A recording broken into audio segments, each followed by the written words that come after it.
شان عظمت ہے، میسر جس کو سنت پر عمل کرنے کی نعمت ہے، تصوف میں اسے حاصل عظیم الشان عظمت ہے، وہی شیخ طریقت دوست و محبوب ملت ہے، وہی شیخ طریقت دوست و محبوب ملت ہے، کہ جس کے ہاتھ میں ہر وقت شمع نور سنت ہے، کہ جس کے ہاتھ میں ہر وقت شمع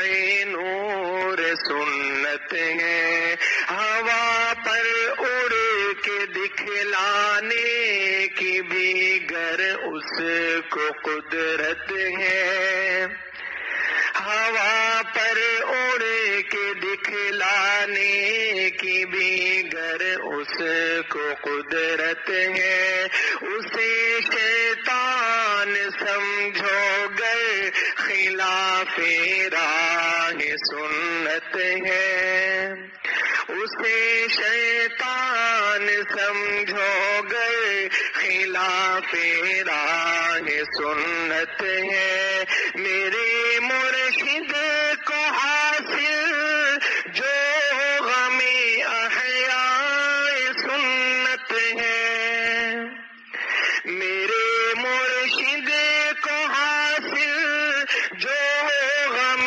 احیاء سنت ہے، عظیم الشان دولت ہے، عظیم الشان نعمت ہے، عظیم الشان دولت ہے، عظیم الشان نعمت ہے۔ حضرت والا رحم اللہ کا مقطع ہے، ضیاء مہر شرمندہ بپیش نور سنت ہے، کہ سنت دوست تو گویا کہ خود شمع نبوت ہے، ضیاء مہر شرمندہ بپیش نور سنت ہے، کہ سنت دوست تو گویا کہ خود شمع نبوت ہے، وہ سالک جس کا دل بھی حامل درد محبت ہے، وہ سالک جس کا دل بھی حامل درد محبت ہے، اسے غیروں کو دل دینے سے اختر سخت نفرت ہے، اسے غیروں کو دل دینے سے مظہر سخت نفرت ہے، بفیض صحبت ابرار یہ درد محبت ہے، اشاعت میرے شعروں کی بامید نصیحت ہے۔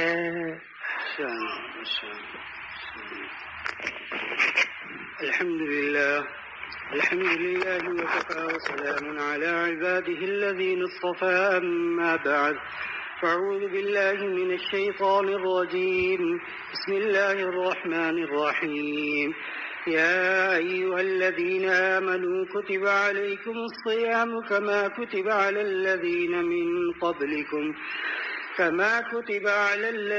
من قبلكم لعلكم تتقون۔ گزشتہ جمعے بھی رمضان کے فضائل کے اوپر بات ہوئی تھی کہ اللہ رب العزت نے رمضان کا مہینہ ہم پر کیوں فرض فرمایا۔ ظاہر بات ہے کہ اللہ رب العزت کا کوئی کام بھی حکمت سے خالی نہیں ہے۔ جب مومن کا ایمان ہے کہ اللہ کا کوئی کام حکمت سے خالی نہیں ہے، تو اللہ نے جتنی عبادات ہم پر فرض فرمائی ہیں وہ بھی حکمت سے خالی نہیں ہے۔ لہذا ہم پر جو رمضان کا مہینہ آیا،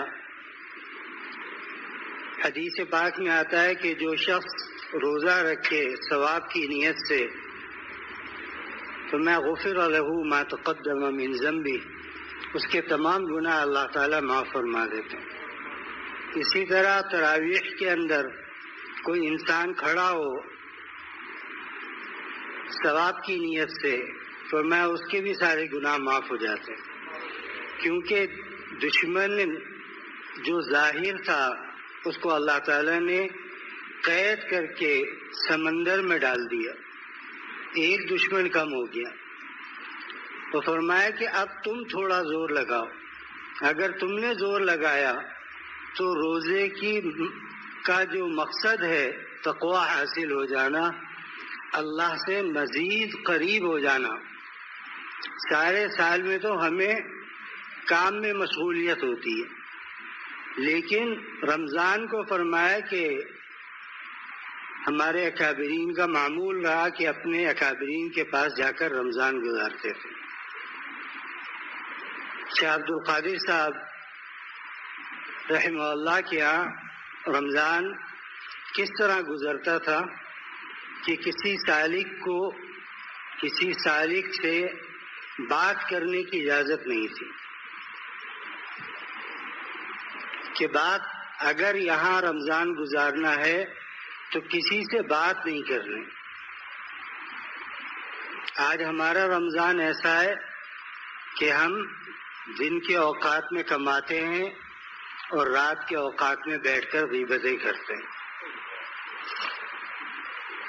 دن بھر جو کمایا، دن بھر انسان بھوکا رہا، حدیث پاک میں خود اللہ نے فرمایا، تو میں بہت سے ایسے روزے دار ہیں جو دن بھر بھوکے رہتے ہیں، بجز اس کے ان کو کچھ نہیں ملتا خالی بھوکا رہنے کے۔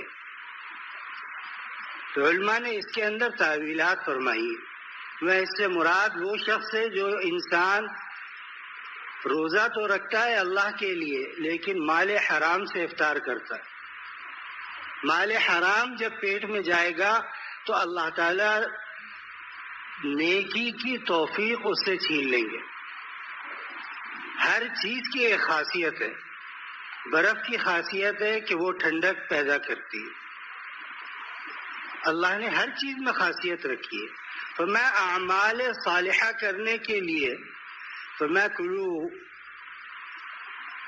من طیبات ما رزقناکم، تو میں نے تمہیں حلال دیا ہے اس حلال پر اکتفا کرو۔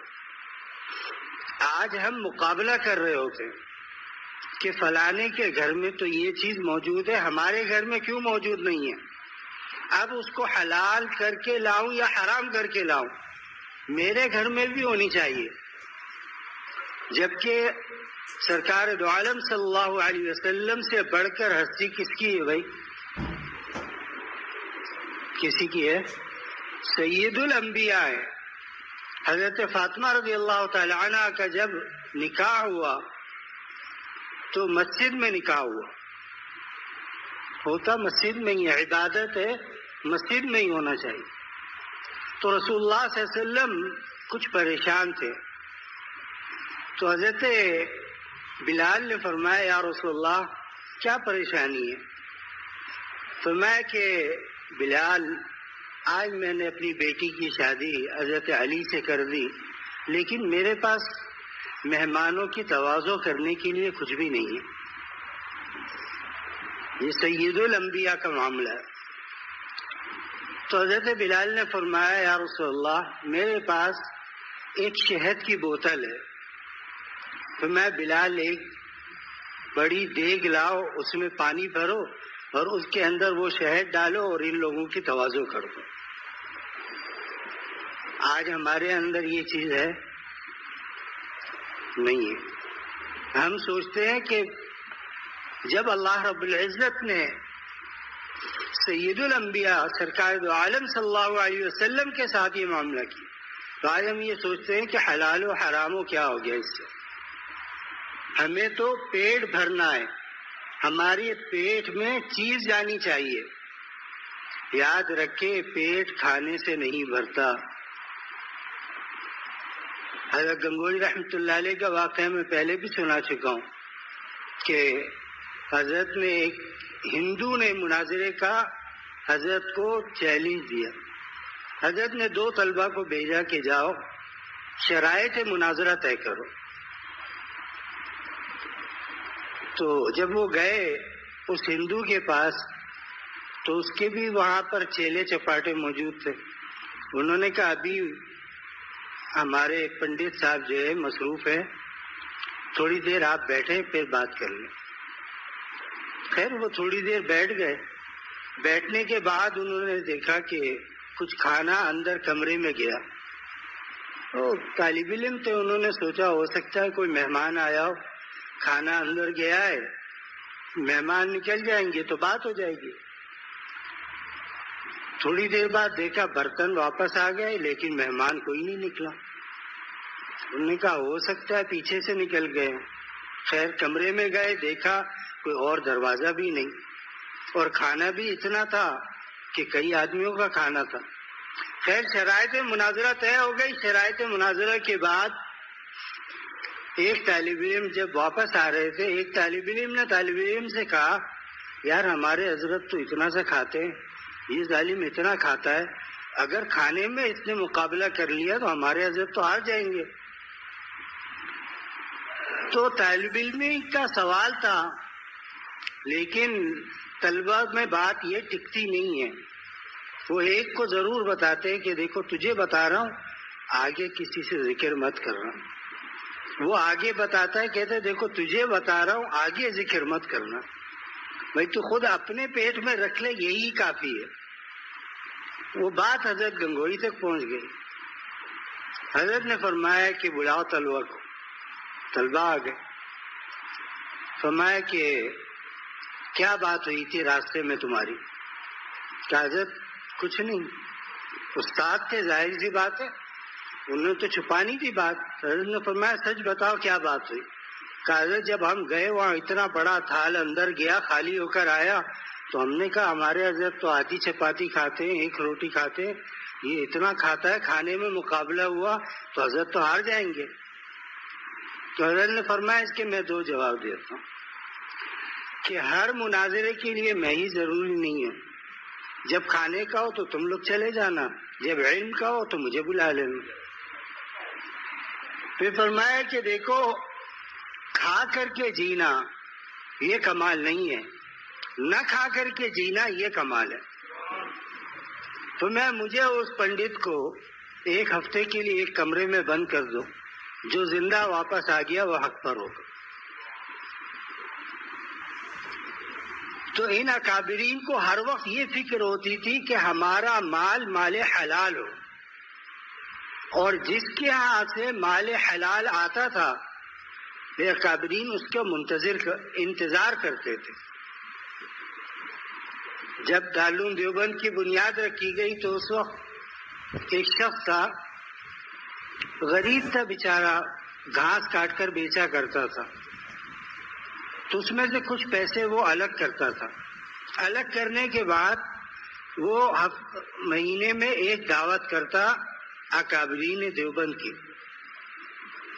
اور یہ حضرات منتظر رہتے تھے کہ وہ کب دعوت کرے گا. اچھا اب دعوت میں انسان سوچے گا پتہ نہیں کتنی ڈشیں تھیں، کتنی چیزیں تھیں. نہیں، وہ دودھ لاتا تھا، اس میں چاول ابالتا تھا، ان حضرات کو کھلا دیتا تھا. یہ منتظر رہتے تھے. تو سوال کیا حضرت آپ لوگوں کے پاس کھانے کی کمی نہیں تو آپ اس کا انتظار کیوں کرتے ہیں؟ تو وہ اپنی محنت سے پیسے جمع کرتا ہے اور اس کا مال مال حلال ہے، اور اس کے کھانے کے بعد 1 ہفتے تک عبادت میں خوب دل لگتا ہے. تو یہ حال تھا. تو اللہ رب العزت نے بھی رمضان کو جو فرض فرمایا تو کھانے کے لیے فرض نہیں فرمایا کہ سحری کھاؤ تو اتنی کھاؤ کہ اٹھائی نہ جائے، افطار کرو تو اتنی کرو کہ اس کے بعد نماز پڑھی نہ جائے. نہیں، فرمایا جس کام کو بھی کرو میانہ روی سے کرو، اعتدال کے ساتھ کرو. جب انسان حد سے زیادہ ٹوٹ پڑتا ہے تو پھر اس کے اندر طمع اور لالچ پیدا ہونے لگتی ہے، اور طمع اور لالچ کا نتیجہ یہ نکلتا ہے کہ اس کی صحت جو تھی وہ بھی ختم ہو جاتی. اسی لیے رسول اللہ صلی اللہ علیہ وسلم نے فرمایا کھانے کے 3 حصے کرو. آج ہم کہتے ہیں کہ 3 حصہ کرنے کی کیا ضرورت ہے، جو مل رہا ہے وہ کھا لو، جتنا کھا سکتے ہو، پیٹ بھر کے کھاؤ، پھر گھوم پھر کر کے کھاؤ تاکہ دوبارہ بھوک لگ جائے پھر کھا لو. تو میرے عزیزو، اللہ رب العزت نے رمضان کا مہینہ تقویٰ کے لیے بھیجا. کیا کہ تاکہ تم میرے پیارے بن جاؤ. ہم انسان ہیں، ہمیں اللہ نے دنیا میں بھیجا ماں کے گندے حیض اور باپ کے نطفہ ناپاک سے پیدا فرمایا، اور فرمایا کہ اے انسان میں تجھ سے دوستی کرنا چاہتا ہوں. آپ دنیا کے اندر دیکھیں کہ کوئی انسان امیر ہو، سرخیلاب آ گیا جی، کوئی انسان امیر ہے وہ غریب کو دعوت نہیں دیتا کہ تجھ سے مجھے دوستی کرنی ہے. غریب جائے تو اس کو برا محسوس ہوتا ہے کہ یار یہ غریب میرے دروازے پہ کیوں آ گیا، اس کو کیا ضرورت تھی یہاں آنے کی. اللہ رب العزت فرما رہے ہیں کہ تمہیں میں نے پیدا کیا ہے، اور تمہارا مٹیریل کیا ہے، وہ چیز ہے کہ اگر کپڑے پر لگ جائے کپڑا ناپاک ہو جاتا ہے، جسم پر لگ جائے جسم ناپاک ہو جاتا ہے. لیکن میں تمہیں اس چیز سے بھی پیدا کر کے پھر میں تم سے کہہ رہا ہوں کہ میری طرف بڑھو، میں تم سے دوستی کرنا چاہتا ہوں. یحبہم و یحبونا. اس کا مطلب کیا ہے کہ اللہ نے پہلے فرمایا کہ جو تم مجھ سے محبت کرتے ہو یہ تمہارا کمال نہیں ہے، یہ میں تم سے جو محبت کر رہا ہوں اس کا کمال یہ ہے کہ تم مجھ سے محبت کر رہے ہو. آج ہم سمجھتے ہیں جو ہم عبادات کر رہے ہیں ان عبادات کی وجہ سے آخرت کے اندر ہمارا چھٹکارا ہو جائے گا. یاد رکھے کہ اگر عبادت سے انسان جنت کے اندر جاتا تو اللہ کے نبی علیہ الصلوۃ والسلام یہ نہ فرماتے کہ جو بھی جنت میں جائے گا وہ اللہ کے فضل سے جائے گا. اپنی عبادت کی گنتی نہ کرے انسان اپنی، کیونکہ شیطان سے بڑا عابد کون تھا؟ کوئی بھی نہیں تھا. لیکن اس کو ابھی اپنی عبادت پر ناز ہو گیا. تو ہماری عبادت ٹوٹی پھوٹی ہے.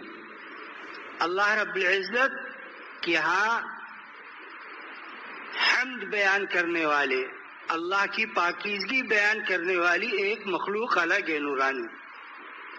وہ مخلوق اللہ کی تعریف ہی بیان کر رہی ہے.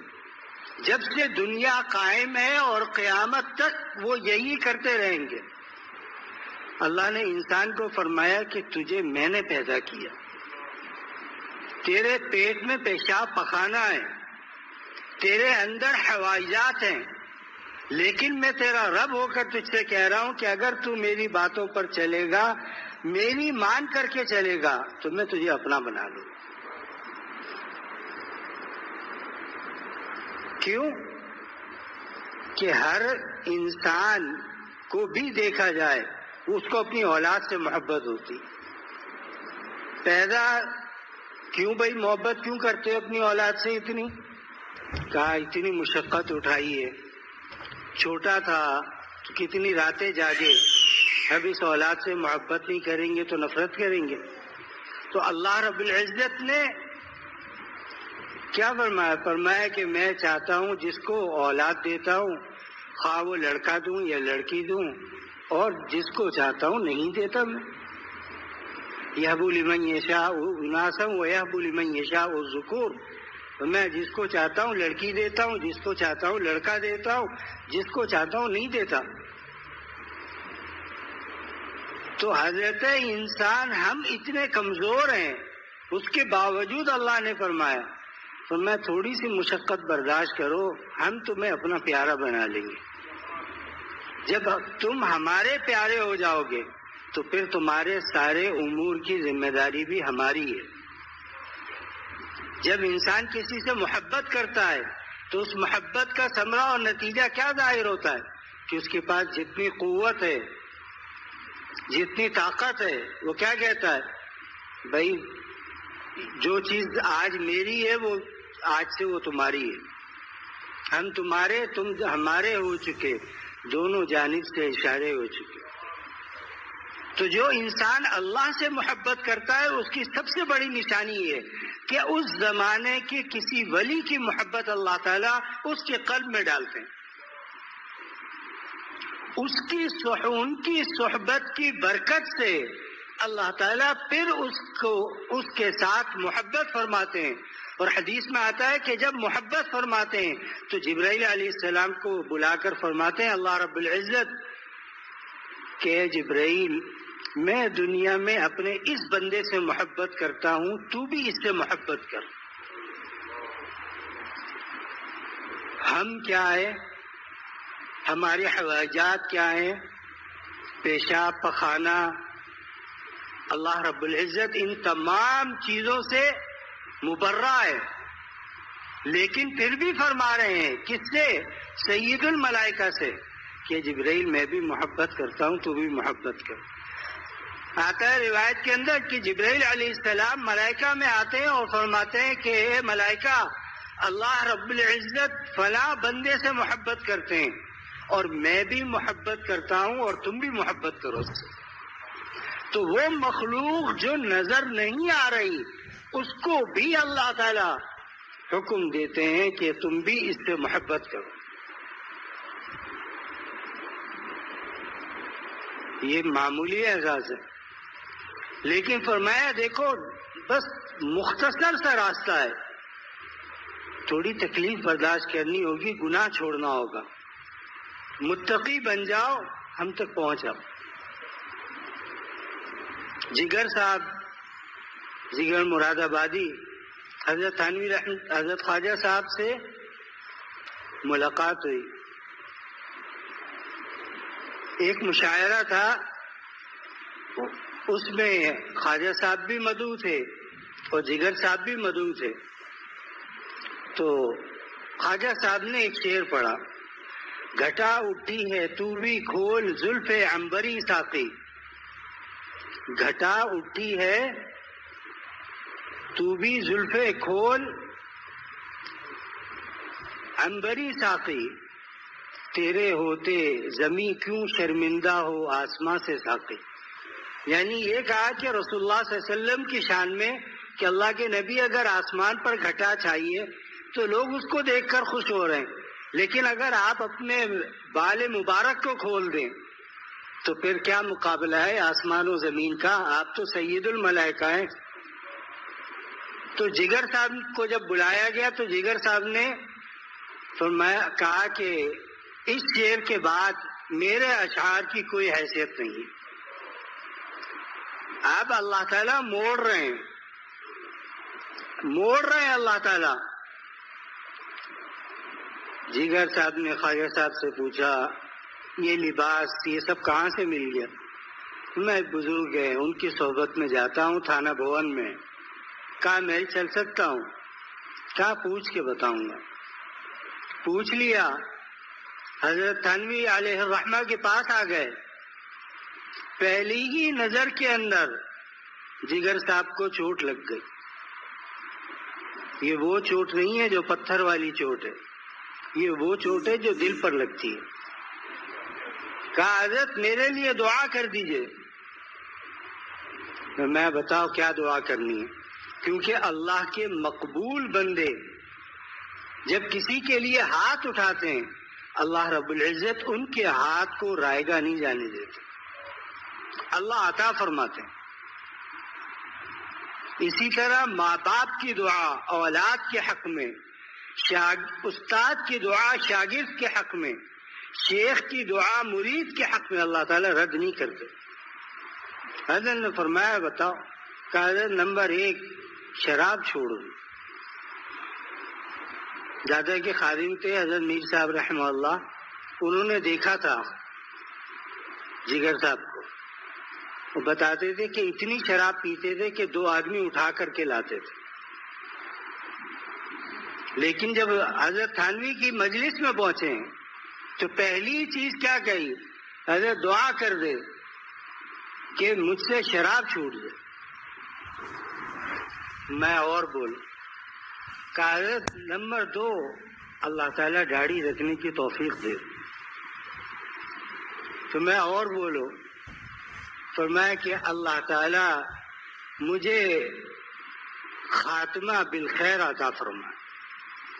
تو میں اور مانگو. تو میں اللہ تعالیٰ حج کرا دے. اب خواجہ صاحب نے شراب چھوڑ دی. جو اتنی پیتا ہو کہ اس کو خود اپنا ہوش نہ رہتا ہو. تو خواجہ صاحب نے جب شراب چھوڑی تو ظاہر سی بات ہے کہ ایک چیز یکدم چھوڑ دی تو طبیعت میں گرانی آتی. تو ڈاکٹروں نے کہا کہ خواجہ صاحب آپ آہستہ آہستہ کر کے چھوڑیں، ایسے آپ بیمار پڑ جائیں گے. خواجہ صاحب نے فرمایا کہ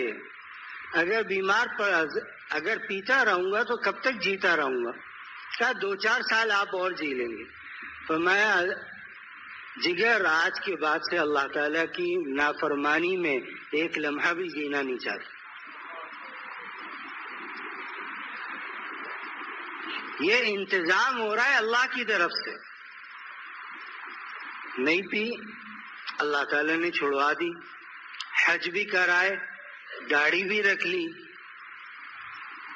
اور داڑھی رکھ کر یہ شعر کہا تھا چلو دیکھائیں تماشا جگر کا، سنا ہے وہ کافر مسلمان ہوگا. اور پھر جب حج کر کے آئے تو اس زمانے میں تو بحری جہاز جاتے تھے تو 6 مہینے 8 مہینے میں آتے تھے. تو جب بمبئی میں جس ٹانگے پہ بیٹھ کے جا رہے تھے ٹانگے والا ایک شعر پڑھ رہا تھا کہ چلو دیکھ. اس کو یہ نہیں پتا میرے پیچھے ہی جگر صاحب بیٹھے ہوئے، وہ اشعار پڑھ رہا ہے. تو جگر صاحب نے کہا اللہ جب تو نے اتنی دعائیں میری قبول کی ہیں تو مجھے یقین ہے کہ خاتمہ بالخیر بھی مجھے تو عطا کرے گا. تو اللہ تعالیٰ اس وقت کے کسی محبوب بندے کی محبت اس کے دل میں ڈال دیتی.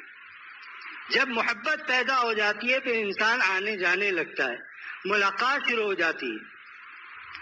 پھر انسان جب ملاقات ہو گئی، حضرت گنگوہی رحمۃ اللہ علیہ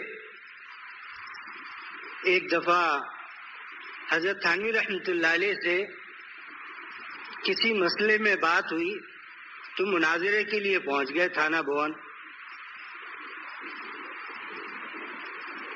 وہاں پہنچے تو حافظ جامی شہید رحمۃ اللہ علیہ سے ملاقات ہو گئی.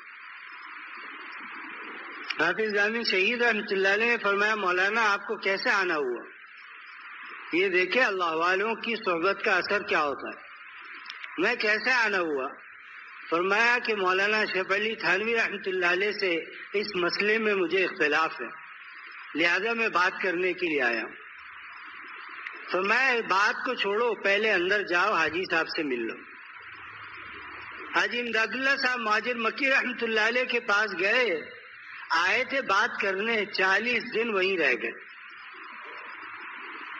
اور ایک کپڑے میں آئے تھے اور اسی ایک کپڑے میں 40 دن گزار دیے.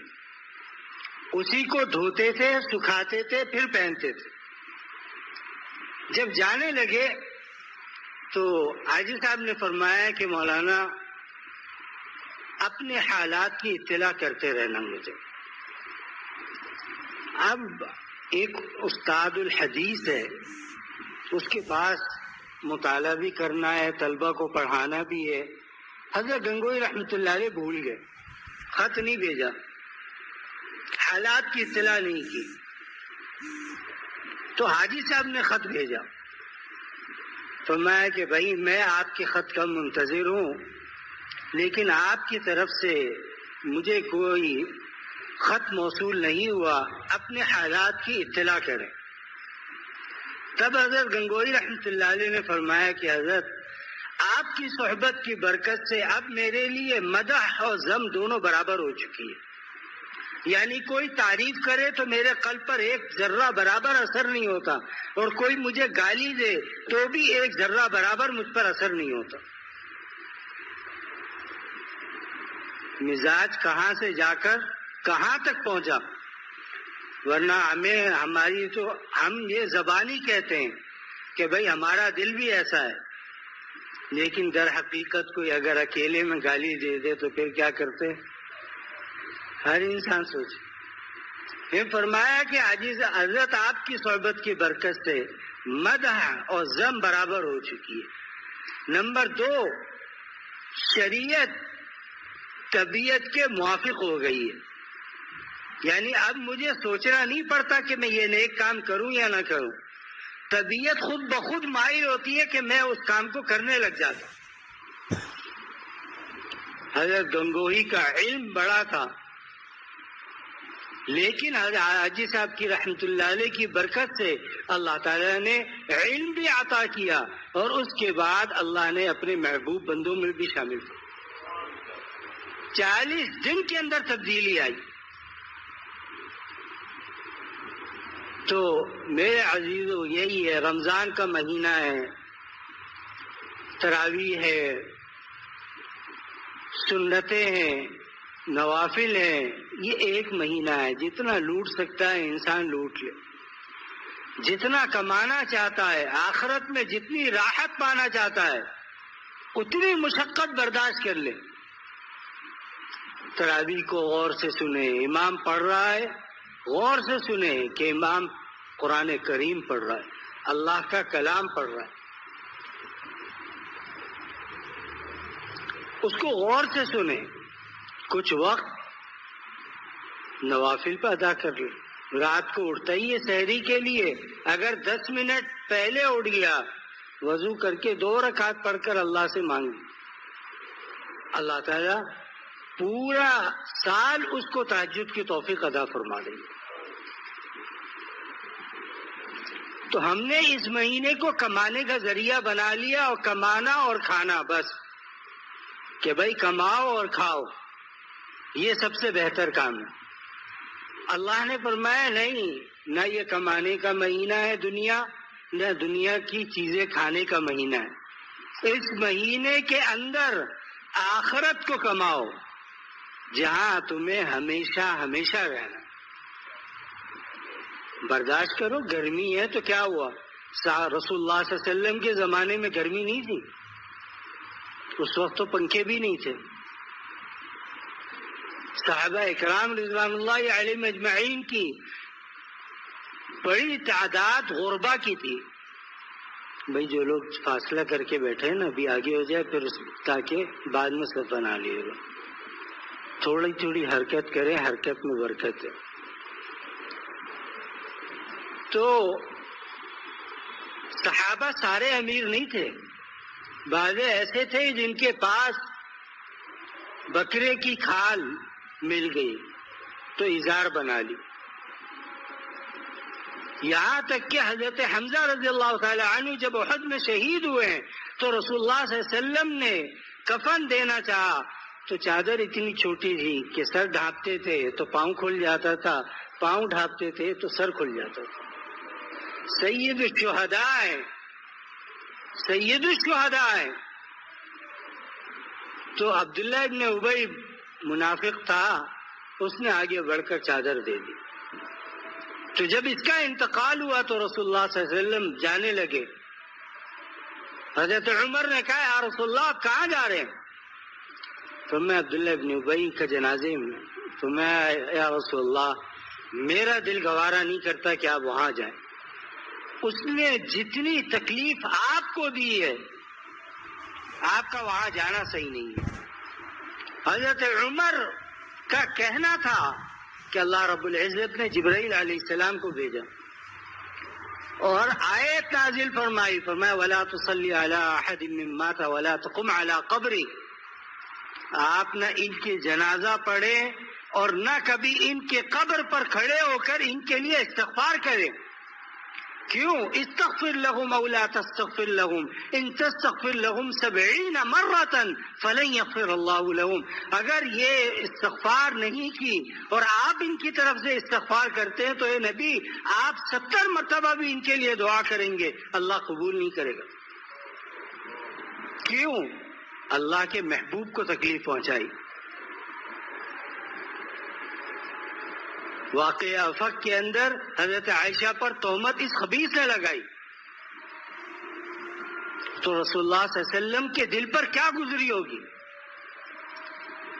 لیکن حضرت عمر کی غیرت تھی کہ فرمایا یا رسول اللہ میں نہیں چاہتا کہ آپ جائیں.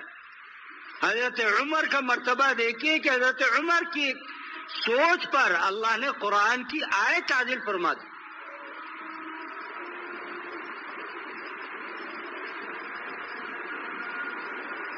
بہادری تھی حضرت عمر کے اندر. زمانہ جاہلیت میں بھی بہادری تھی، اور زمانہ جاہلیت کے دور میں جو چند پڑھے لکھے لوگوں میں سے ایک نام حضرت عمر کا تھا، اور رسول اللہ صلی اللہ علیہ وسلم کی مراد تھے. اللہ کے نبی نے مانگا تھا اللہ عمرین، ابو جہل یا عمر میں سے کسی ایک کو اسلام عطا کر تاکہ اسلام قوی ہو جائے. تو اللہ نے فرمایا کہ ابو جہل کی قسمت میں اسلام نہیں ہے. تو رسول اللہ صلی اللہ علیہ وسلم نے حضرت عمر کا نام لے کر کے دعا کی کہ اللہ عمر کو اسلام عطا فرما دے. اور جب قتل کے ارادے سے نکلے تو میرے عزیزوں، جس کو ہدایت ملنی ہوتی ہے نا، ایک آیت بھی ہدایت کے لیے کافی ہوتی، اور جس کو ہدایت نہیں ملنی ہوتی وہ سارا قرآن بھی اگر سینے میں محفوظ کرے اور اس کے اوپر عمل نہ کرے تو ہدایت نہیں ملتی. حضرت عمر قتل کرنے کے لیے جا رہے ہیں، بہن کے گھر سے آواز آئی، اندر پہنچ گئے. غصہ، طاقت، کہا آواز کیسی تھی؟ بہن بھی ڈر گئی، بہنوئی بھی ڈر گیا. کہا آواز کیسی تھی؟ کہا کچھ نہیں، ہم تو باتیں کر رہے تھے. کہا میں نے کچھ آواز سنی ہے، صحیح بتاؤ کیا کر رہے تھے؟ تو انہوں نے قرآن کریم سورہ حدید کی کچھ آیتیں ایک کاغذ پر لکھی ہوئی تھی وہ سامنے کر. حضرت عمر نے کہا ادھر دو، میں اس کو پڑھ کے دیکھوں کیا ہے. بہن کو مارا. بہن نے کہا بھائی اگر تو جان سے بھی مار دے تو اب ہمارے دل سے ایمان نہیں نکل سکتا. حضرت عمر رک گئے کہ جو بہن سامنے آواز نہیں اٹھا سکتی تھی، ایمان لانے کے بعد وہ بہن کیا کہہ رہی ہے؟ جان سے بھی مار دے تو ایمان سے نہیں جاؤں. کہا اچھا لاؤ. وہ کیا پڑھ رہے تھے؟ کہا پہلے غسل کرو، پاک ہو. پاک ہو گئے، آیت پڑھنی شروع کی. جب آمنو باللہ و رسولی پہ پہنچے تو کہا میں کلمہ پڑھتا ہوں کہ میں ایمان لایا اللہ پر اور اس کے رسول پر ایمان لایا. اب جب ایمان لیا ہے جس پر تو تلاش شروع کی. پوچھا سرکار دو عالم صلی اللہ علیہ وسلم کہاں ہے؟ پہنچ گئے وہاں پر. حضرت حمزہ رضی اللہ تعالیٰ عنہ وہاں موجود تھے. دیکھا عمر آ رہے ہیں تلوار ہاتھ میں، اب کیا ہوگا؟ تو حضرت عمر آ گئے. اتنے میں رسول اللہ صلی اللہ علیہ وسلم باہر تشریف لائے، اور حضرت عمر کہتے ہیں کہ مجھ جیسے طاقتور کو رسول اللہ صلی اللہ علیہ وسلم نے گربان سے پکڑا. تو میں عمر کیا تیرے ایمان کا وقت ابھی بھی نہیں آیا؟ فرمایا اتنی زور کا جھٹکا تھا رسول اللہ صلی اللہ علیہ وسلم کا کہ میں اپنے گھٹنوں کے بل گر پڑا. وہ عمر جو کبھی گھوڑے کو ٹھہرا کر سوار نہیں ہوتے تھے، بھگا کر سوار ہوتے تھے. رسول اللہ صلی اللہ علیہ وسلم کے ایک جھٹکے سے دونوں پاؤں زمین پر لگ گئے، گر پڑے. فرمایا یا رسول اللہ عمر آج اسلام ہی قبول کرنے کے لیے آئے. تو صحابہ اکرام نے نعرہ تکبیر بلند کیا کہ اللہ تو نے حضرت عمر کے ذریعے اسلام کو عزت عطا کی. اللہ نے آیت نازل فرمایا یا ایھا النبی حرض المؤمنین علی القتال. اے نبی جو صحابہ آپ کے پاس ہیں باقی پیچھے ہم آپ کے ہیں، فکر نہ کریں. یا ایھا النبی حسبک اللہ.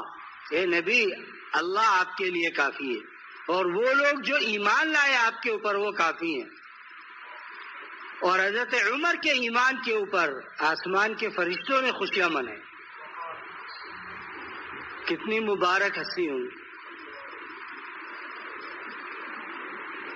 تو ان حضرات کی زندگی کا انسان آج ہمیں اول تو مطالعے کا شوق نہیں رہا. کیوں؟ اب موبائل آ گیا تو کہتے سب کچھ تو اس کے اندر ہے. نہیں، اپنے طبیعت کے اندر مطالعے کا ذوق پیدا کر. عام آدمی ہے، کسی بھی بزرگ کی کتاب لے، ہاں اپنے بڑوں سے ضرور پوچھے پہلے کہ حضرت یہ کتابیں میں پڑھنا چاہتا ہوں، پڑھ سکتا ہوں؟ وہ اجازت دے دیں. آدھا صفحہ پڑھے سونے سے پہلے، کتاب بند کرے اور سو جائے. اس سے کیا ہوگا؟ آپ کے علم میں بھی اضافہ ہوگا، آپ کو دین سیکھنے میں بھی آپ کی ہمت اور بڑھ جائے گی. آج ہمارے اندر کتب بھی نہیں، ہمارے علماء کے اندر ختم ہو گئی. علماء مطالعہ نہیں کرتے تو دوسروں کا کیا کہنا. لہذا مطالعے کا ذوق پیدا کرے، اس سے اللہ تعالیٰ علم عطا فرماتا. لیکن ہاں کتاب ضرور کسی بڑے عالم کو دکھا کر کے پوچھے کہ حضرت میں یہ پڑھنا چاہتا ہوں، کیا اس کی مجھے اجازت ہے پڑھنے کی؟ کیوں؟ جو کتاب لکھنے والا ہے اگر وہ اللہ کا ولی ہے تو دادا فرماتے تھے کہ اس کے الفاظ میں بھی انوارات ہوں گے. اور اگر کتاب پڑھنے والا کوئی فاسق و فاجر ہے تو فرمایا اس کتاب کے اندر اس کے فسق و فجور اس کی کتاب سے بھی ظاہر ہو. فرماتے تھے کتابوں کا مطالعہ ایسے مت کرو کہ اپنی طبیعت سے مل گئی مطالعہ کر رہے، شیطان بہکا دے گا. بہت سی چیزیں ایسی ہیں جو انسان کی سمجھ میں نہیں آتی. جیسے کیا فرمایا ان فی خلق السماوات والارض واختلاف اللیل والنہار لآیات لأولی الالباب. اے انسان زمین و آسمان کی خلقت میں غور کر. کس نے بنایا اتنا بڑا آسمان اور ہم اس کے نیچے گزارا کرتے ہیں، ہم سے کرایہ بھی نہیں لیتا. اللہ نے مانگا کرایہ؟ اللہ کی بنائی ہوئی زمین پر رہتے اللہ نے کبھی کہا کہ اتنا کرایہ ہے اس کا؟ واختلاف اللیل والنہار، رات آتی ہے دن چلا جاتا ہے، کون نکال رہا ہے؟ سورج کیسے جب صبح صادق ہوتی ہے، صبح صادق کے بعد ہلکی روشنی ہوتی ہے، اجالا نہیں ہوتا، اندھیرا ہوتا ہے. اب انسان اس کو اگر الگ کرنے کی کوشش کرے تو انسان کو سمجھ بھی نہیں آئے گی کہ یار اندھیرا کہاں گم ہو گیا اور اجالا کیسے آ گیا. اللہ نے کہا غور کرو اس کے اندر. لآیات لأولی الالباب، عقل مندوں کے لیے اس کے اندر نشانیاں ہیں کہ آخر کوئی تو ذات ہے جو رات کو ہٹا رہی ہے، دن کو لا رہی ہے. اور جب دن میں انسان کام کرتا ہے تو پھر اس کے بعد اللہ نے کیا فرمایا؟ رات کو تمہارے راحت کے لیے ہم نے تمہارے لیے رات کو لے آئے. وَجَعَلْنَا اللَّيْلَ لِبَاسًا وَجَعَلْنَا النَّهَارَ مَعَاشًا. دن کو کماؤ، رات کو سو. آج ہمارے یہاں رات ہی کب ہوتی ہے؟ جب رات کے 12 بج جاتے، 2 بج جاتے. اور پھر کیا ہوگا؟ جب 2 بجے سوئے گا تو پھر اٹھے گا بھی اسی حساب سے. رسول اللہ صلی اللہ علیہ وسلم نے کیا فرمایا؟ فرمایا میری امت کے رزق میں برکت صبح کے وقت میں رکھی گئی ہے. آج ہم میں سے کون سا تاجر ایسا ہے جو فجر کے بعد اپنی دکان کھول کے بیٹھ جاتا؟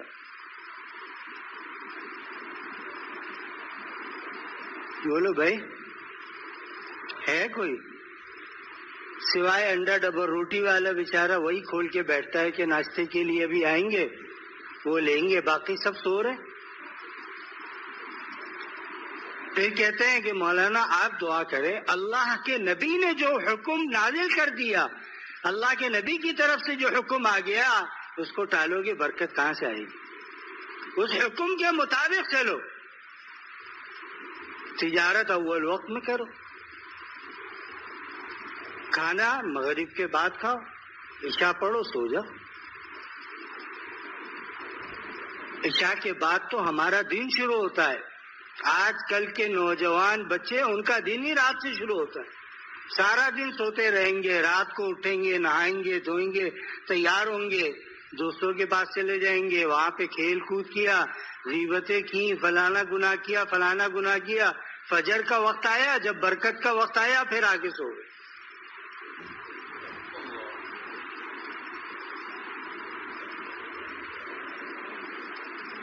میں آج روزے سے کچھ ہٹ کر کے بھی بات کر رہا ہوں، کیونکہ عموماً اتنا بڑے اتنے کان ملتے ہی نہیں کہ ہم اپنی بات سنا سکیں، اور جب مل جائے تو ہم غنیمت سمجھ کے سنا دیتے۔ تو فرمایا کہ کتب علیکم الصیام کما کتب علی الذین من قبلکم، ارے تم سے پہلے کے لوگ بھی روزہ رکھتے تھے، اور ان کا روزہ کیا ہوتا تھا؟ جس وقت نیند آ گئی روزہ شروع ہو گیا۔ رسول اللہ صلی اللہ علیہ وسلم کے زمانے میں کیا ہوا؟ ایک صحابی آئے، تھکے ہوئے تھے۔ اس زمانے میں مدینہ منورہ کے اندر ایک ہی چیز تھی، کھجور۔ صحابہ اسی کے درخت لگاتے تھے۔ وہ آئے، دن بھر کے تھکے ہوئے تھے، اور بیوی نے کہا کھانا بنا دو، وہ کھانا بنانے لگی، وہ سو گئے۔ اب جب آنکھ کھلی تو کہا روزہ شروع ہو گیا۔ تو رسول اللہ صلی اللہ علیہ وسلم کے پاس گئے، میں رسول اللہ میں نے تو کچھ بھی دن بھر نہیں کھایا اور غلطی سے میں سو گیا، روزہ بہت لمبا ہو گیا۔ تو پھر رسول اللہ صلی اللہ علیہ وسلم نے دعا فرمائی، تو اللہ تعالیٰ نے کیا فرمایا کہ جب صبح صادق ہو تو روزہ بند کر دو، اور جب مغرب کی اذان ہو تو کیا ہے؟ روزہ کھول دو۔ اللہ تعالیٰ نے ایک صحابی کے لیے اللہ نے یہ انتظام کر، آسانی ہو گئی۔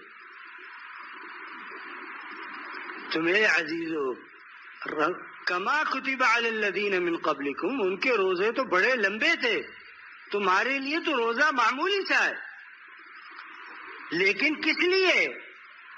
تمہیں میں بھوکا رکھ کر مجھے کیا ملے گا؟ تو میں تم جب بھوکے رہو گے تو تمہارے منہ کی بدبو کو میں مجھ سے زیادہ پسند کروں گا۔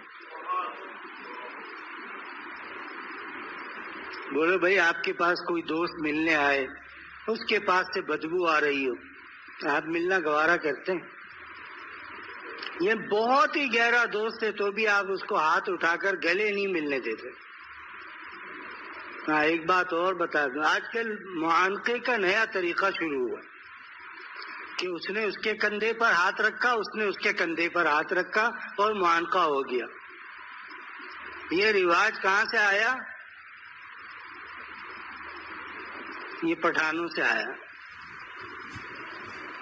قوانین سے یہ چیز ہمارے تک آئی۔ معانقے کا عنق کہتے ہیں گردن کو، معانقے کا مطلب ہے گردن سے گردن ملاؤ، لیکن آج لوگ اس پر عمل نہیں کرتے۔ ہاتھ رکھ دیا معانقہ ہو گیا، نہیں، معانقہ ہر وقت ضروری نہیں ہے۔ کسی سے بہت دن کے بعد ملاقات ہوئی، ہاں معانقہ کر سکتا ہے۔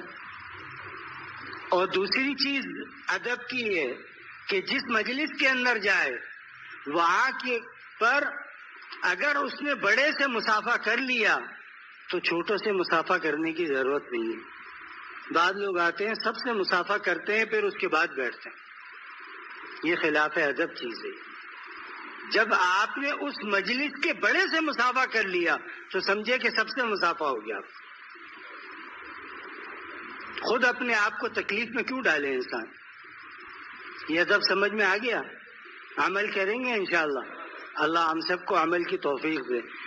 تو اللہ نے فرمایا لعلکم تتقون، تمہیں بھوکا رکھا ہے اس لیے کہ تمہارے لیے جو حلال تھا اس کو بھی میں نے تمہارے لیے اب حرام کر دیا، لہذا تم جب اب حلال سے بچ رہے ہو تو 11 مہینے تمہارے لیے جو حلال ہے جو حرام ہے تو اس سے بھی اللہ تعالیٰ تمہیں بچا لیں گے۔ 1 مہینہ پریکٹس کرو، کہتے ہیں 1 مہینہ آزما کر کے، بھائی ملازم رکھتے ہیں کیا کہتے ہیں بھائی 1 مہینے کے طور پر ہم آپ کو آزمائشی طور پر رکھ رہے ہیں، آپ کتنی محنت کر سکتے ہو، پھر مستقل کریں گے۔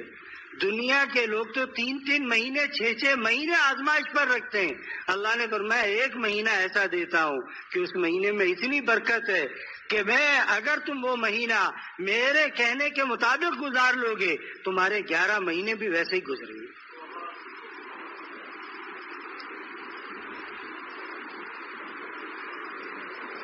یا اللہ تقوی حاصل ہوگا تو کیا ہوگا؟ تو میں جب تقوی حاصل ہوگا تو تمہیں میری ذات حاصل ہو جائے گی، اور اس کائنات کے اندر سب سے بڑی ذات اللہ رب العزت کی، جو تو میرا تو سب میرا، جو تو میرا تو سب میرا، فلک میرا زمین میری، جو ایک تو نہیں میرا تو کوئی شے نہیں میری۔ یعنی اللہ جس کا ہو گیا من کان للہ کان اللہ لہ، میں جس کا اللہ ہو گیا سارا جہان اس کا ہو گیا۔ تھوڑی سی ہمت کی ضرورت ہے، اور ہمت ملتی ہے اہل ہمت سے۔ اہل ہمت کی صحبت کے اندر بیٹھے، ان کے پاس آنا جانا رکھے۔ اسی لیے اہل عقل نے کیا لکھا ہے، فرمایا کہ اگر مشورہ کرنا ہو کسی چیز کے بارے میں تو کبھی کسی بزدل سے مشورہ مت کرنا، وہ تمہیں اور ڈرائے گا، دیکھو تم نے اگر یہ کام کیا تو اس کا نتیجہ یہ ہوگا۔ میں کہ بہادر سے مشورہ کرو، کیا ہوگا؟ تمہاری عزت کے اوپر آنچ نہیں آئی۔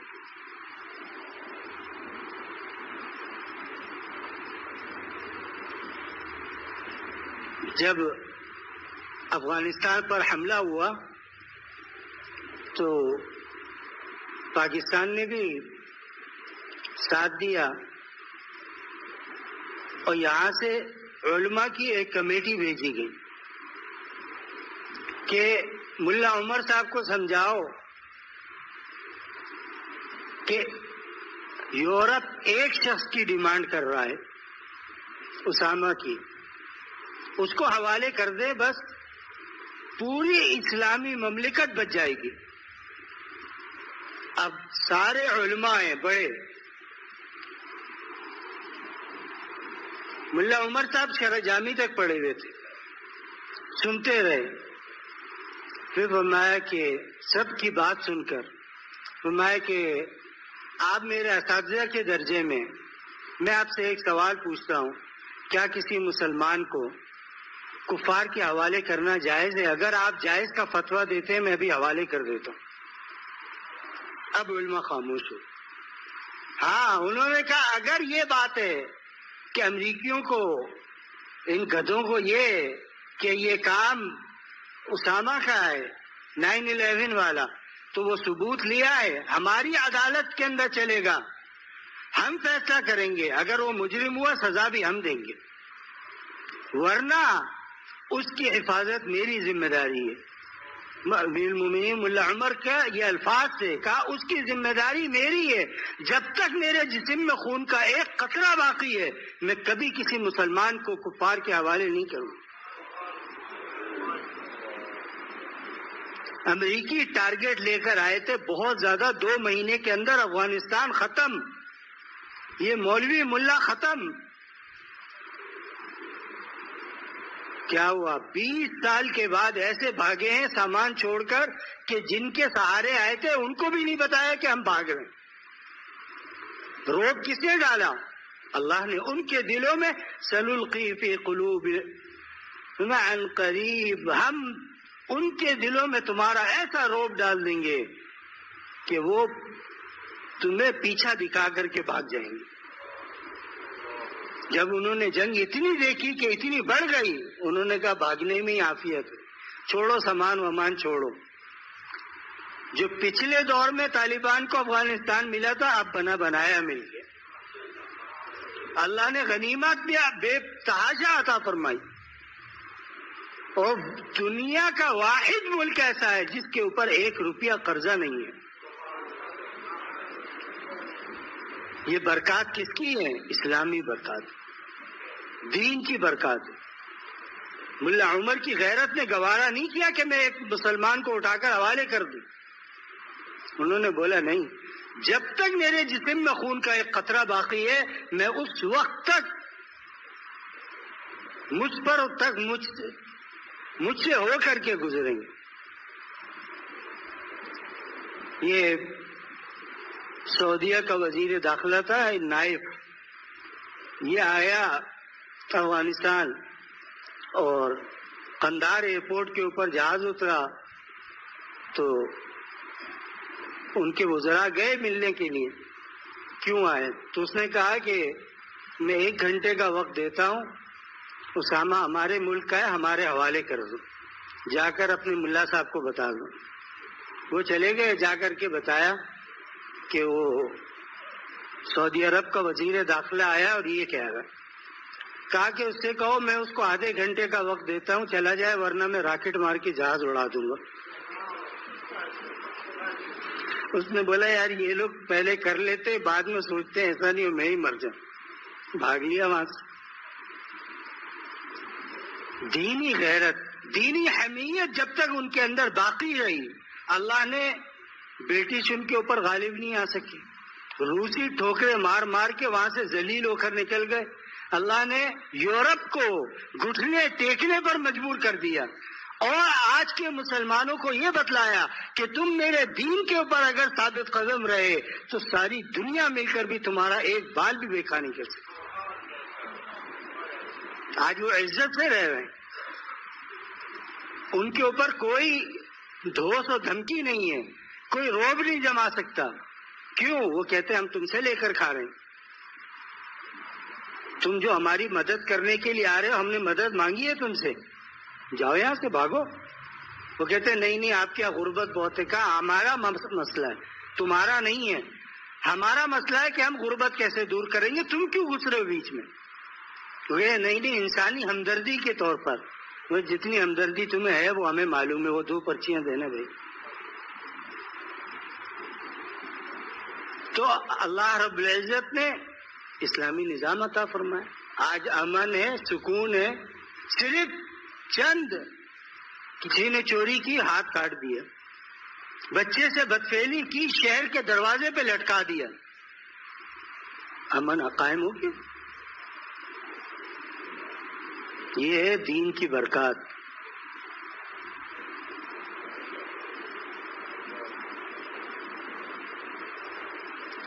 ایک پرچی آئی ہے کہ ڈی ایچ اے کے آفس کی درخواست، آج کل بچوں کو الٹی اور دست کی بیماری پھیلی ہوئی ہے، ان کو اگر ہر چیز کھانے والی کو دھو کر صاف کر کے کھائیں اور پانی ابال کر کے پئیں۔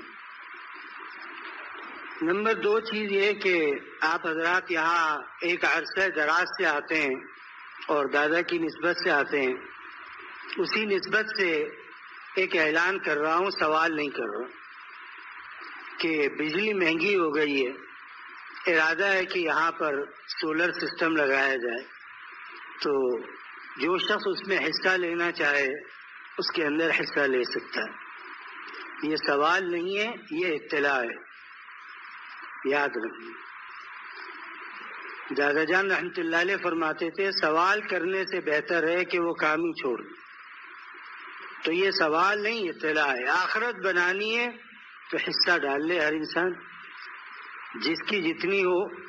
کوئی اکیلا کرنا چاہتا ہے وہ اکیلا کر لے۔ دنیا کے لیے جب 5000 کا نوٹ نکلتا ہے تو کہتے ہیں صاحب 50,000 لے کے لکی بند میں گیا، پتہ ہی نہیں چلا 50,000 کہاں چلے گئے۔ اور جب مسجد کے اندر آتا ہے تو کہتے ہیں صاحب 100 والا نکل گیا، 50 والا کہاں رہ گیا، وہی ڈال دیتا ہوں۔ تو آج جب ہمارا یہ حال ہوگا کہ ہم اللہ کے گھر کی خدمت نہیں کریں گے، اللہ کے، ہمارے اندر مسجد کی عظمت نہیں ہے، ہم مسجد میں بیٹھ کر دنیا کی باتیں کرتے ہیں، نماز سے پہلے آ جائیں گے، بیٹھ کر باتیں کرتے رہیں گے۔ یہ سوچو کس کے گھر میں بیٹھے؟ صدر پاکستان کے گھر چلے جاؤ اور جا کر اپنی باتیں شروع کر دو، صدر کیا کرے گا؟ دھکے مار کر باہر نکلوا دے گا، میرے ہوتے ہوئے کر رہے۔ یہ اللہ رب العزت کا گھر ہے، اگر اللہ نے ڈھیل دی ہوئی ہے تو کیا مطلب ہے؟ اس طرح سے کرے گا انسان۔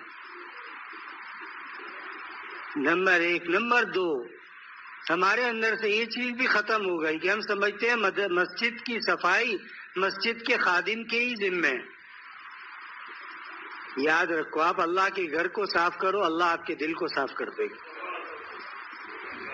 حوصلہ کرو، اور روز تھوڑی ہوتی ہے، جب وقت مل گیا آپ کو، زندگی میں ایک دفعہ تو کر کے دیکھو۔ یہ وہ چیزیں چھوٹی چھوٹی جو انسان کو بہت اونچے مقام تک لے جاتی ہیں، لیکن ہمارے عقل میں نہیں آتی۔ کیوں؟ ہم اس کو معمولی سمجھ رہے ہوتے۔ وہ چیز، یہ عمل معمولی نہیں ہے، یہ عمل آگے تک لے جانے والے ہیں۔ آج اذان دینا لوگوں کو پسند نہیں ہے، تو مؤذن کی تنخواہ کیا ہوگی؟ رسول اللہ صلی اللہ علیہ وسلم نے کیا فرمایا؟ قیامت کے دن جب مؤذنین اٹھیں گے تو ان کی گردنیں اتنی اونچی ہوں گی، لوگ دیکھ کر پہچان لیں گے یہ شخص اذان دینے والا تھا۔ حضرت عمر رضی اللہ تعالی عنہ کا قول منقول ہے، فرمایا کہ اگر میرے اوپر مسلمانوں کی عمارت کا بوجھ نہ ہوتا تو میں کوئی ایسی اذان نہیں تھی کہ میں اس کو چھوڑ دیتا، میں اذان دیتا ہوں۔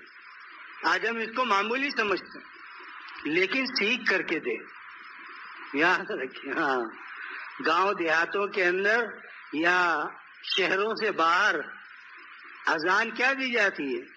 وہ جو بیچارہ بابا بالکل ہی بڈھا ہو گیا، اب کیا ہے، اس کو 1000-1200 روپے دے کر اس کو کہتے ہیں بابا اذان دے دے، تو وہ 1200 روپے والی اذان دے گا، وہ اشہد اللہ، اس کی سانس ٹوٹ جاتی، پھر کھینچنا شروع کرتا ہے، وہ لوگ اس پہ خوش ہوتے۔ نہیں، امام کی، مؤذن کی، مسجد کی، یہ سب اللہ کے کام ہیں، اس کے اندر ان کی معاونت کرنا، اذان کو سیکھنا۔ ہمارے حضرت والے اردوئی رحمۃ اللہ علیہ اذان باقاعدہ سکھاتے تھے، اذان ایسے دی جاتی ہے۔ اور ایک مسئلہ اور ہے کہ جب امام، اذا خرج الامام فلا صلاۃ ولا کلام، جب امام منبر کی طرف چل پڑے تو نہ کوئی کلام کرنا جائز ہے اور نہ کوئی اشارہ کرنا جائز ہے، نہ کوئی نماز پڑھنی جائز ہے۔ آج لوگ اضافہ کرتے ہیں ادھر جگہ ہے ادھر آ جاؤ، جائز نہیں ہے۔ کیوں؟ امام چڑھ گیا، امام صاحب چل پڑے منبر کی طرف، اب کیا ہے؟ ہاں، دعا کی قبولیت کا ایک وقت یہ بھی ہے کہ جب امام ایک خطبے کے بعد بیٹھتا ہے، زبان سے نہیں، دل کے اندر جو دعا کرے گا وہ ضرور قبول ہوگی۔ بات سمجھ میں آ گئی بھائی؟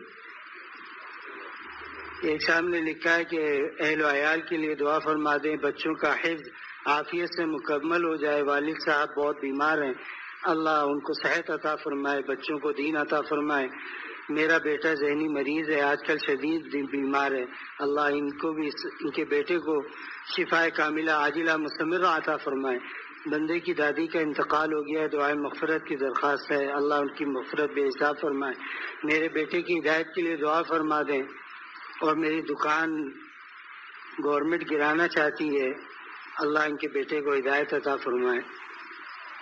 ایک صاحب نے لکھا ہے کہ کوئی بچی ہے، کمزوری سے آنکھوں کی روشنی کم ہو گئی ہے، جس کے پاس خالی آب زمزم ہو، خالص آب زمزم ہو، اس نمبر پر رابطہ کریں۔ یہ کون سا پرچہ ہے بھائی؟ بازار سے خرید لیں، خرید کر کے استعمال کریں۔ الحمد لله رب العالمين والعاقبة للمتقين والصلاة والسلام على سيد الأنبياء والمرسلين نبينا محمد وعلى آله وصحبه أجمعين. اللہ ہمارے تمام گناہوں کو معاف فرما. اللہ رحم و کرم فضل و عنایت و عافیت کا معاملہ فرما. اللہ یہ رمضان المبارک کا بابرکت مہینہ ہے. اللہ نصف سے زیادہ مہینہ گزر چکا ہے. اللہ ہم سے جو کوتاہیاں اور غلطیاں ہوئی اللہ ان تمام غلطیوں کو معاف فرما دیجیے. اللہ پوری امت کے ساتھ رحم و کرم فضل و عنایت و عافیت کا معاملہ فرمائیے. اللہ ہم سب کو صاحب تقوی بنا دیجیے, صاحب ایمان بنا دیجیے. اللہ اپنے فضل و کرم سے مکمل دین پر چلنے والا بنا دے. اللہ پوری امت کے ساتھ رحم کا معاملہ فرما, کرم کا معاملہ فرما. اے اللہ جو بیمار ہیں ان کو شفا عطا فرما, جو مقروض ہیں ان کے قرضوں کی ادائیگی کے لیے الہ العالمین غیب سے انتظام فرما. الہ العالمین آپ دونوں جہانوں کے رب ہیں. آپ رات کو کے اندھیرے کو دن کے اجالے سے تبدیل کرتے ہیں. آپ نے آسمان بنایا, زمین بنائے. اے اللہ آپ عظیم ہیں, آپ عظیم ہیں. اللہ ہم کمزور ہیں, ضعیف ہیں. اللہ کمزور و ضعیفوں کا ہاتھ رمضان کے مہینے میں روزہ رکھ کر آپ کی بارگاہ میں اٹھا ہوا ہے. اللہ ان ہاتھوں کو خالی ہاتھ واپس نہ کر, ہماری دعاؤں کو قبول فرما, ہمارے گناہوں کو معاف فرما, ہماری لغزشوں پر اے اللہ درگزر فرما. کیونکہ اگر آپ نے پکڑ کی, آپ کی پکڑ سے کون بچ سکتا ہے. اللہ جس طرح ہمارے عیوب کو آپ نے اس دنیا میں چھپایا, اللہ قیامت کے دن بھی ان عیوبات کو پوشیدہ رکھیے گا. اللہم استر عوراتنا وآمن روعاتنا. اللہم انا نسألك العفو والعافیہ ودوام العافیہ وشکر العافیہ فی الدنیا والآخرہ. اللہم انا نسألك من خیر ما سألك منه نبیك وعبدك محمد صلی اللہ علیہ وسلم ونعوذ بك من شر ما استعاذ منه نبيك وعبدك محمد صلى الله عليه وسلم وأنت المستعان وعليك البلاغ ولا حول ولا قوة إلا بالله.